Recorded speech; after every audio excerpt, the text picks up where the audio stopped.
معزز سامعین حضرات، السلام علیکم۔ اس وقت آپ وظیفہ زون دیکھ رہے ہیں۔ آج میں جنگ بدر کا سچا واقعہ بتانے کے لیے حاضر خدمت ہوا ہوں۔ حکم خدا بندی کی تعمیل کرتے ہوئے حضور علیہ الصلاۃ والسلام صحن حرم سے اٹھے اور کوہ صفا پر تشریف لے گئے۔ رسول اللہ صلی اللہ علیہ وسلم کوہ صفا پر تشریف لے گئے اور بلند آواز سے لوگوں کو پکارا، اے بنی عدی، قریش کے تمام لوگوں کو بلایا۔ جب صدائے مصطفیٰ صلی اللہ تعالیٰ علیہ وسلم کو سن کر آپ کے عزیز اقارب، رشتہ دار اور دوسرے گھر کے لوگ سب جمع ہو گئے تو مخبر صادق ہادی برحق صلی اللہ علیہ وسلم نے فرمایا، اے لوگو، اگر میں تم سے یہ کہوں کہ اس پہاڑی کے پیچھے ایک بھاری فوج ہے تو تم حملہ کرنے والی ہے تم پر، تو بتاؤ کیا تم میری اس بات کو تسلیم کر لو گے؟ سب نے ایک زبان ہو کر کہا کہ ہاں، اس لیے کہ آپ کی صداقت پر ہمیں پورا اعتماد ہے۔ پھر جناب سید المرسلین صلی اللہ تعالیٰ علیہ وآلہ وسلم نے فرمایا، یہ تو تمہارے سمجھانے کے لیے تھا۔ اے لوگو، میں اللہ کا رسول ہوں، تم مجھ پر ایمان لے آؤ، یہاں تک کہ صفت چھوڑ کر بن جاؤ، بے حیائی سے تائب ہو کر نیک ہو جاؤ، خداوند عالم کو وحدہ تسلیم کر کے ایک ہو جاؤ۔ اللہ رب العالمین ہی ساری کائنات کا معبود ہے، وہی مطلوب ہے اور وہی مسجود ہے، وہی سب کا خالق و مالک ہے۔ یہ تمہارے خود ساختہ معبودات، نات، غرہ، ویبل، سب پتھر کی بے جان مورتیاں ہیں۔ اے لوگو، بتوں کی بندگی کے دام سے آزاد ہو جاؤ، خدا کے دامن توحید میں آباد ہو جاؤ۔ حضور سید المرسلین صلی اللہ تعالیٰ علیہ وآلہ وسلم کی تبلیغ سعید اور دعوت الی الحق کو سن کر تمام لوگ دم بخود ہو گئے۔ انہیں کبھی یہ توقع بھی نہ تھی کہ گنتی کے چند افراد کی ہم نوائی کے سہارے حضور رسالت صلی اللہ تعالیٰ علیہ وسلم سے اتنی بڑی بات کہہ دیں گے۔ یہ وہ تصور بھی نہیں کر سکتے کہ ان کی عقیدت و محبت کے مرکز، مرجع محور، ان کے قائدوں کے بارے میں کوئی ایسا لفظ کہہ سکتا ہے۔ دعوت حق کو سن کر دوسرے لوگ ابھی چیمہ گوئیاں ہی کر رہے تھے کہ شقاوت ازلی کے پیکر ابو لہب لعین نے اپنا ناپاک منہ کھولا اور گستاخانہ انداز میں کلمات کہنے شروع کر دیے اور یوں کہنے لگا، نبوت کیا تھی تیرے واسطے ہی اس گھرانے میں، بتوں کے لیے بس تو ہی تھا سارے زمانے میں، یہی باتیں سنانے کے لیے تو نے بلایا ہے، سمجھ میں کچھ نہیں آیا یہ کیا تو نے سنایا ہے۔ سرکار دو عالم صلی اللہ تعالیٰ علیہ وآلہ وسلم کو ان لوگوں کی بے اعتنائی کا شدید صدمہ ہوا۔ آپ غمزدہ ہو کر بیت اللہ شریف میں تشریف لے گئے۔ اس کے فوراً ہی بعد اللہ تبارک و تعالیٰ کی طرف سے حکم آ گیا کہ اپنے قریبی رشتہ داروں کو ڈراؤ۔ امام الانبیاء شہ ہر دور سرا صلی اللہ تعالیٰ علیہ وآلہ وسلم نے باوجود حالات کی سنگینی کے دوبارہ اپنے خاندان والوں کو بلایا۔ یہ کل 40 آدمی تھے۔ ان کے سامنے پہلے تکثیر طعام کا معجزہ پیش کیا، پھر ان کو توحید رسالت کی تبلیغ فرمائی۔ آپ کے قبیلے کے لوگ ابھی آپ کی باتوں پر غور ہی کر رہے تھے کہ ابو لہب لعین نے پھر اپنی شقاوت قلبی کا اظہار کر دیا اور چالاکی سے کام لیتے ہوئے کہا، بھتیجے، ہم تیرے لیے اور تیرے نئے دین کے لیے تمام عرب کو دشمن نہیں بنا سکتے۔ اس کے ساتھ ہی تمام لوگ اٹھ کر چلے گئے۔ تاجدار دو جہاں صلی اللہ تعالیٰ علیہ وآلہ وسلم کو اس دوسرے صدمے نے پریشان کر دیا۔ ایک طرف جن لوگوں نے کوہ صفا پر آپ کی باتیں سنی تھیں بخوب نمک مرچ لگا کر دوسروں کو سنا رہے تھے، دوسری طرف اللہ تبارک و تعالیٰ نے اپنے پیارے محبوب صلی اللہ تعالیٰ علیہ وسلم کو اخفاء کی بجائے علل اعلان تبلیغ کرنے کا حکم صادر فرما رکھا تھا۔ حقیقت یہ ہے کہ جبل صفا پر آپ کے فرمائے ہوئے چند کلمات ہی میدان بدر قائم ہونے کا سبب بنے تھے۔ جیسے جیسے حضور رسالت مآب صلی اللہ تعالیٰ علیہ وسلم اپنے فریضے تبلیغ کو تیز کرتے گئے، ویسے ویسے کفار مکے کے دلوں میں بغض، اناد، عداوت، شقاوت کے شعلے بھڑکتے گئے۔ پورے مکے میں حضرت ابو طالب ہی کی ایک ایسی شخصیت تھی جو آپ کی جماعت، وہ آپ کی حمایت اور ضیانت اور حفاظت و امانت میں مکمل طور پر کمر بستہ تھی۔ اس کے باوجود صحافہ اسلام پر مشرکین کی طرف سے ستم آرائیوں کا سلسلہ جاری تھا، بلکہ سفیان قریش جب کبھی حضور اکرم صلی اللہ علیہ وسلم کو اکیلا دیکھتے تو آپ کو تکلیف پہنچانے میں ایک دوسرے سے پیش ہوتے۔ مشرکین مکہ کے ظلم و ستم کے باوجود دین حق قبول کرنے والوں کی تعداد میں دن بدن اضافہ ہو رہا تھا، جو ان کے لیے بہت ہی ناگوار تھا۔ وہ شجر اسلام کو پھلتا پھولتا نہیں دیکھنا چاہتے۔ آخر کار ایک دن وہ اکٹھے ہو کر حضرت ابو طالب کے پاس آئے اور کہنے لگے، کیا تمہیں معلوم نہیں کہ تمہارا بھتیجا ہمیں بے دین، ہمارے آباء و اجداد کو گمراہ، ہمارے معبودوں کو لات و منات و غرہ بیبل وغیرہ کو جھوٹا کہتا ہے؟ ہم اپنے معبودوں کی تضلیل و اہانت سن کر خاموش نہیں رہ سکتے۔ ہم تمہارے پاس صرف اس لیے آئے ہیں کہ تم اس کا ساتھ چھوڑو یا اسے تنبیہ فرماؤ، ورنہ جنگ کا سامان کرو، میدان میں آؤ۔ مشرکین مکہ یہ دھمکی دے کر چلے گئے تو حضرت ابو طالب نے سوچا کہیں ایسا نہ ہو کہ قوم میں جنگ کی آگ بھڑک اٹھے اور کشت و خون کا میدان گرم ہو جائے۔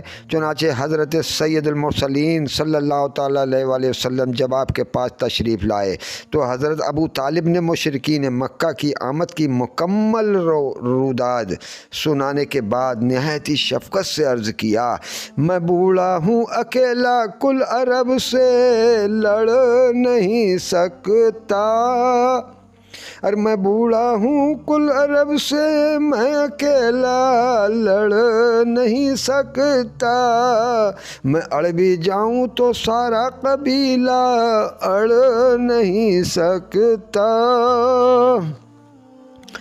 حضرت سید المرسلین صلی اللہ علیہ وسلم نے جب اپنے شفیق مہربان چچا کی یہ گفتگو سنی تو آپ کی آنکھیں اشکبار ہو گئیں اور فرمایا، اے چچا جان، خدا کی قسم اگر یہ لوگ میرے دائیں ہاتھ پر سورج اور بائیں ہاتھ پر چاند رکھیں اور کہیں کہ میں فریضے تبلیغ حق ترک کر دوں تو جب بھی میں اسے نہیں چھوڑوں گا یہاں تک کہ اللہ تبارک و تعالیٰ اس امر کو غالب کر دے یا میں ہلاک کر دیا جاؤں۔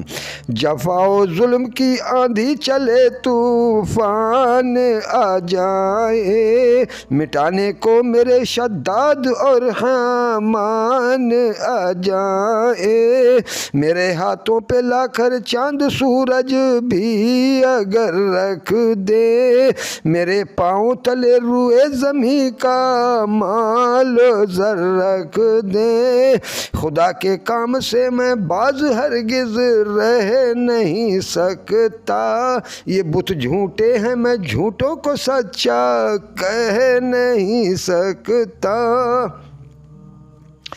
کہا اے جان اب میں کسی سے ڈر نہیں سکتا، جہاں میں کوئی تیرا بال بھی کا کر نہیں سکتا۔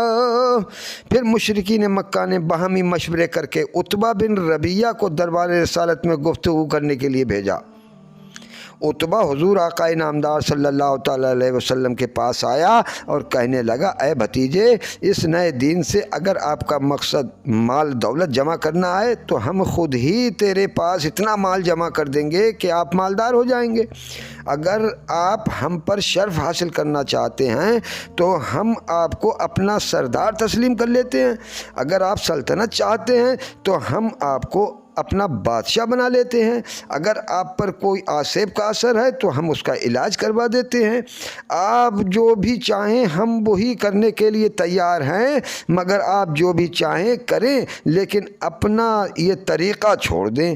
عتبہ جب اپنی بات مکمل کر چکا تو حضور تاجدار انبیاء صلی اللہ تعالیٰ علیہ وسلم نے فرمایا، تم نے جو کچھ کہا مجھے اس میں سے کسی بھی چیز کی ضرورت نہیں۔ اور پھر آپ نے قرآن مجید فرقان حمید میں سے سورہ حمیم سجدے کی چند آیت مقدسہ تلاوت فرمائیں۔ قرآن پاک کی تلاوت سننے کے بعد عتبہ پر بھی محبوبیت کا عالم طاری ہو گیا، اور وہ ہاتھوں پر سہارا لیے گردن پشت پر ڈالے سنتا رہا اور چپ چاپ اٹھ کر چلا گیا۔ کفار قریش تو اس ملاقات کا نتیجہ سننے کے لیے انتظار ہی میں تھے، لہذا وہ فوراً عتبہ کے پاس جمع ہو گئے اور پوچھا کہ عتبہ کیا دیکھا، کیا کیا سنا؟ عتبہ بولا، اے قریش، میں ایسا کلام سن کر آیا ہوں جو نہ کہانت ہے، نہ شعر ہے، نہ جادو ہے، نہ منتر ہے۔ تم اگر میرا کہا مانو، میری رائے کو قبول کرو تو محمد صلی اللہ علیہ وسلم کو اپنے حال پر چھوڑ دو۔ کفار قریش نے یہ رائے سن کر کہا کہ عتبہ پر بھی محمد صلی اللہ علیہ وسلم کی زبان کا جادو چل گیا۔ قریش کی تمام تدبیریں رائگاں ہو گئیں اور اسلام کو دن بدن فروغ حاصل ہوتا چلا گیا۔ بہت سے سلیم الفطرت انسان حق کی سر بلندی کی خاطر سب کچھ قربان کر دینے کے لیے تیار ہو چکے تھے۔ ادھر مشرکین مکہ نے بھی حق پرستوں پر ظلم ستم کا بازار گرم کر دیا۔ کہیں سیدنا بلال جشی رضی اللہ تعالیٰ عنہ کو عین دوپہر کے وقت آگ کی طرح تپتے ہوئے ریتیلے میدان میں ان کے سینے اقدس پر بھاری پتھر رکھا جا رہا تھا۔ کہیں حضرت شعیب رضی اللہ عنہ کو تختہ مشق بنایا جا رہا ہے۔ کہیں حضرت عمار بن یاسر رضی اللہ عنہ کو طرح طرح کی اذیتیں دی جا رہی ہیں۔ کہیں حضرت خباب رضی اللہ تعالی عنہ کو دہکتے ہوئے کولوں پر لٹایا جا رہا ہے۔ حضرت عثمان رضی اللہ عنہ نے جب اسلام قبول کیا تو ان کے چچا نے ان کو رسی سے باندھ کر خوب مارا۔ حضرت میر رضی اللہ عنہ کا چچا آپ کو چٹائی میں لپیٹ کر ناک میں دھونی دیا کرتا تھا۔ مسلمان صحابات میں سے حضرت سمیہ رضی اللہ عنہ کو ابو جہل لعین نے نیزہ مار کر شہید کر دیا۔ غرض کے اکثر غلاموں اور کنیزوں کو دعوت اسلام قبول کرنے کی پاداش میں ایسی ہولناک اور وحشیانہ سزائیں دی گئیں کہ ان کے تصور سے ہی انسان کا رواں رواں کانپ اٹھتا ہے۔ کفار مشرکین اپنی پوری قوتیں صرف کرنے کے باوجود کسی ایک حق پرست کو راہ ہدایت سے برگشتہ نہ کر سکے۔ حضرات محترم امام الانبیاء محبوب خدا صلی اللہ علیہ وسلم نے اپنا سلسلہ تبلیغ و ارشاد جاری رکھا۔ دشمنان مصطفیٰ آپ کے راستے میں کانٹے بچھاتے، کوئی پتھر مارتا، کوئی آپ کو کاہن کہتا، کوئی آپ کو شاعر کہتا، کوئی آپ کو ساحر کہتا، غرض کے طرح طرح سے آپ کو پریشان کیا گیا۔ ایک روز حضور نبی کریم صلی اللہ تعالیٰ علیہ وسلم بیت اللہ شریف میں نماز پڑھ رہے تھے کہ ازلی شقی عقبہ ابی معیط آیا اور اس نے اپنی چادر کو لپیٹ کر رسی جیسا بنایا، اور جب حضور نبی کریم صلی اللہ تعالیٰ علیہ وسلم سجدے میں گئے تو اس نے چادر کو آپ کی گردن میں ڈال دیا اور پیچ دینے شروع کر دیے، جس سے آپ کا گلوے نازنین گھٹنے لگا، مگر حضور اکرم صلی اللہ علیہ وسلم پورے اطمینان سکون سے بارگاہ خداوندی میں سربا سجود رہے۔ اتنے میں حضرت صدیق اکبر رضی اللہ عنہ تشریف لے آئے اور انہوں نے عتبہ کو دھکے دے کر پیچھے ہٹایا۔ ایک مرتبہ سرکار دو عالم نبی اکرم صلی اللہ علیہ وسلم صحن کعبہ شریف میں نماز ادا فرما رہے تھے۔ ادھر قریش مکہ بھی صحن کعبہ میں جا بیٹھے۔ ابو جہل لعین بولا کہ آج شہر میں فلاں مقام پر اونٹ ذبح ہوا تھا اور اس کی اوج وہاں پڑی ہے، کوئی جائے اسے اٹھا کر لے آئے اور اس کو محمد صلی اللہ علیہ وسلم کی پشت پر رکھ دے۔ ازلی شقی عقبہ اٹھا اور نجاست بھری اوج اٹھا لایا، اور جب سرور کائنات فخر موجودات صلی اللہ تعالیٰ علیہ وسلم سجدے میں گئے تو اس ظالم بدبخت شقی ازلی نے پشت انبر پر رکھ دی۔ یہ دیکھ کر مشرکین مکہ نے قہقہہ لگایا، ہنسے۔ حضرت سید النساء رضی اللہ تعالیٰ عنہ کو جب اس کی خبر ہوئی تو وہ فوراً وہاں پہنچ گئیں اور اپنے ابا حضور کی پشت انبر سے غلیظ اوجھڑی کو اتار کر پھینک دیا۔ پارٹ انشاءاللہ میں کل بتاؤں گا آپ کو۔ اللہ حافظ۔ کلمہ شریف پڑھ لیجیے، لا الہ الا اللہ محمد الرسول اللہ صلی اللہ تعالیٰ علیہ وآلہ وسلم۔